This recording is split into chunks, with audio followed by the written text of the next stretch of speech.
შემდეგი უცნაური და იშვიათი ადგილია მადლის სავანე, კუნძული სოკოტრა, რომელიც იმ უნიკალურობითაა ცნობილი, რომ მსოფლიოს საკმევლით ამარაგებს.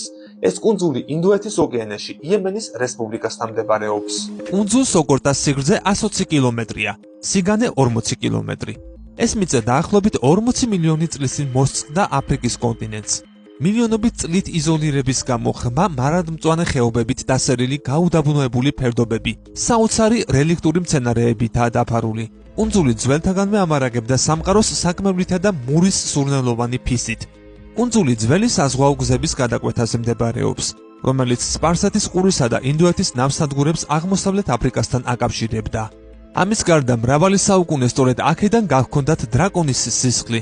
აქაური ენდემური ეგრეთ წოდებული დრაკონის ხის კაშკაშა წითელი ფისი შეიცავს მდგრად წითელ პიგმენტებს და საუკუნეების განმავლობაში მისგან სამხატვრო საღებავები თუ ფერადი ლაქი მზადდებოდა, ასევე მრავალნაირი სამკურნალო საშუალებებიც.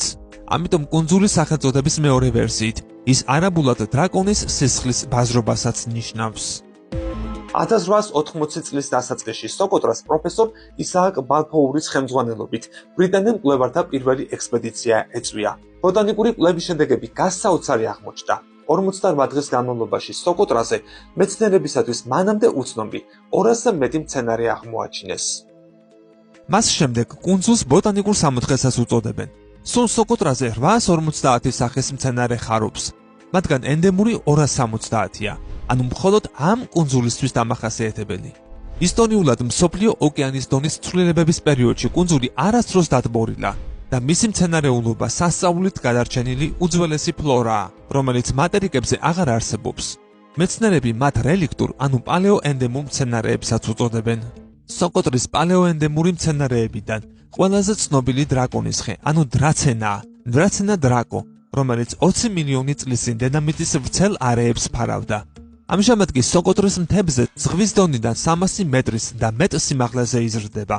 ლეგენდის თანახმად კუნძულზე ძველად სისხლის მსმელი დრაკონი ცხოვრობდა, რომელიც სპილოებს ესხმოდა თავს. ერთხელ ბებერი ძლიერი სპილო დრაკონს დაეცა, გაჭყიდა და მათი სისხლი შეერია ერთმანეთს. ამ სისხლიდან გაიზარდა ხეები, რომელთაც დრაცენა უწოდეს. ბერძნულად დრაცაინა, ანუ დრაკონს ნიშნავს. ადგილობრივი მოსახლეობა დრაკონის ხეებს თვალის ჩინივით უფრთხილდება და სხვას არავის აქვს უფლება მოიპოვოს დრაკონის სისხლი.